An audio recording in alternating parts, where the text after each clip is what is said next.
हम व्रत रखते हैं, है ना। तो ये दिन व्रत है, तो कौन सी चीज का व्रत रखते हैं कि हम ये खाएंगे नहीं सारा दिन। तो फिर कभी कभी भूल जाता है बीच में, और स्पेशली जब आसपास के लोग खा रहे हो अच्छी अच्छी चीजें, तो बीच में क्या होता है, जाता है, कोई बात नहीं, लेकिन जाता है फिर याद आ जाता है। अगर आधा खा लिया फिर याद आ गया तो भी कोई बात नहीं, बहुत बढ़िया। पूरा खा लिया फिर याद आ गया तो भी कोई बात नहीं, बहुत बढ़िया। बाकी सारा दिन तो नहीं खाया ना। किसने कल एक बार भी रिएक्ट नहीं किया? वाह, ये तो बहुत बढ़िया है।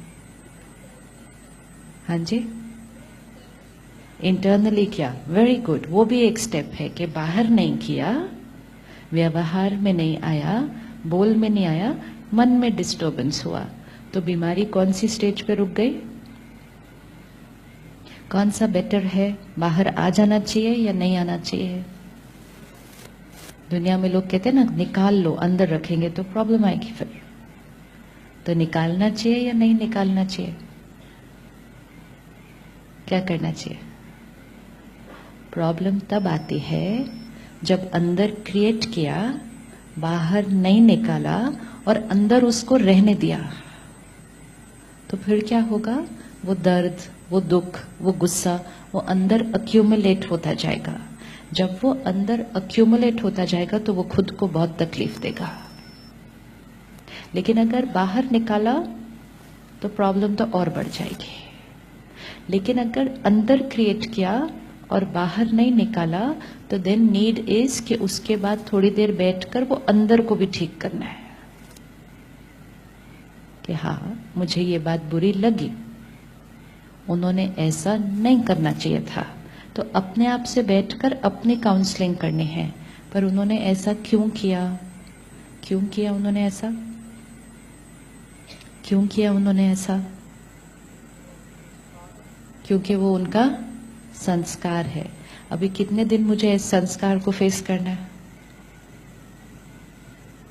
कितने दिन उस संस्कार को फेस करना है? तो 3 स्टेप्स कल देखे। तो फर्स्ट, अंडरस्टैंड कि ये उनका संस्कार है। सेकंड, कंपैशन कि कहीं ना कहीं उस आत्मा को अनेक जर्नी पर कभी ना कभी कुछ परिस्थिति आई है जिसकी वजह से वो संस्कार क्रिएट हुआ।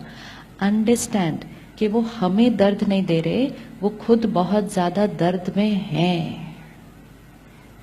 जो हमारे साथ कभी कभी वैसा व्यवहार करते हैं, वो हमारे साथ तो कभी कभी वैसा व्यवहार करते हैं, लेकिन अपने साथ अंदर जैसे किसी को डाउट करने का संस्कार है, तो वो हमें तो कभी कभी बोलेगा ना कुछ बात, लेकिन वो अपने साथ अंदर हर एक को शक करेगा। तो किसको ज्यादा तकलीफ हो रही है, हमें या उनको? किसको तकलीफ ज्यादा हो रही है, हमें या उनको? उनको। जब उनको ज्यादा तकलीफ हो रही है तो हमें उनके प्रति क्या होना चाहिए? क्या होना चाहिए उनके प्रति? कंपैशन। आप यहाँ आ जाओ। सेवाधारी भाई बहने जो है ना पीछे, अभी आगे नहीं भेजना किसी को, ठीक है? There is no place. पीछे जो बहने हैं, आगे नहीं भेजना किसी को।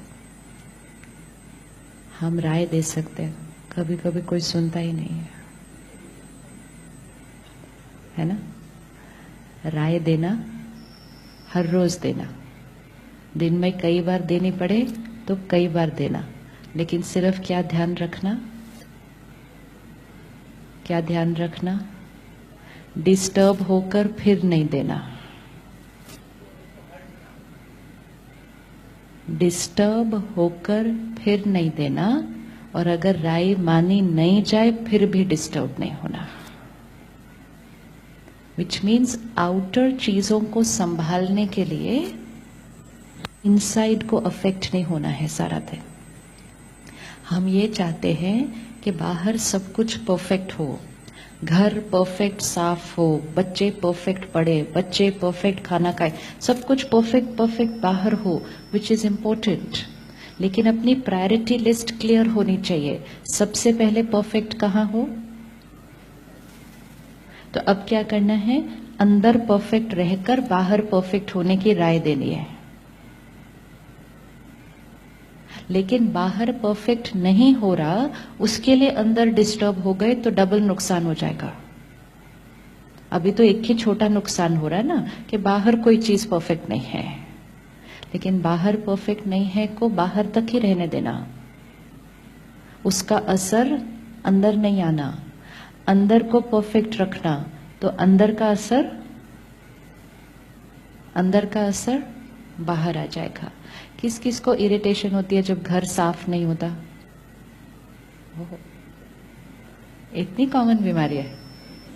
अच्छा, अभी सोचते हैं घर साफ नहीं है, सही बात नहीं है, साफ होना चाहिए, हर चीज हर जगह सही पड़ी होनी चाहिए।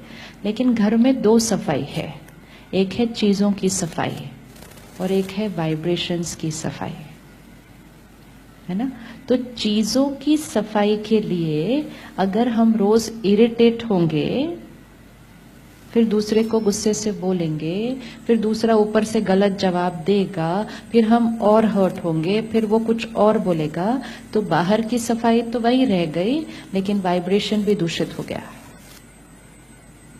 This is what we have to take care सारा दिन, कि बाहर की सफाई से ज्यादा इंपॉर्टेंट अंदर की सफाई, रिश्ते ज्यादा इंपॉर्टेंट देन घर की सफाई। विच डज नॉट मीन कि घर गंदा रहे, बट इट जस्ट मीन्स कि खुद को डिस्टर्ब होकर नहीं बोलना है साफ रखने के लिए। और ये सिर्फ थोड़े दिन की प्रैक्टिस है, थोड़े दिन की प्रैक्टिस है कि बाहर की दुनिया का प्रभाव अंदर नहीं पड़ेगा, अंदर का प्रभाव बाहर पड़ेगा। कल हमने देखा अंदर मन की स्थिति का प्रभाव किन चीजों पर पड़ रहा है? खुशी, सेहत, रिश्ते, भाग्य, वातावरण, अगले जन्म के संस्कार और भाग्य। और इन सारी चीजों के सामने घर की सफाई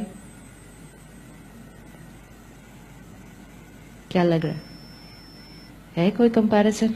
नहीं है। लेकिन हम हर रोज उसके लिए इरिटेट हो सकते हैं। तो अब सिर्फ एक चेंज कि साफ रखना है, साफ करवाना है, लेकिन मन को साफ रखते हुए। छोटी छोटी चीजों में शुरू करेंगे तो फिर धीरे धीरे एक आदत पड़ जाएगी कि यहाँ स्टेबल वहाँ इंस्ट्रक्शन, यहाँ स्टेबल वहाँ इंस्ट्रक्शन। फिर जब दूसरों को राय दे दी तो ये तैयारी कि जरूरी नहीं है सामने वाला इमिडिएटली मान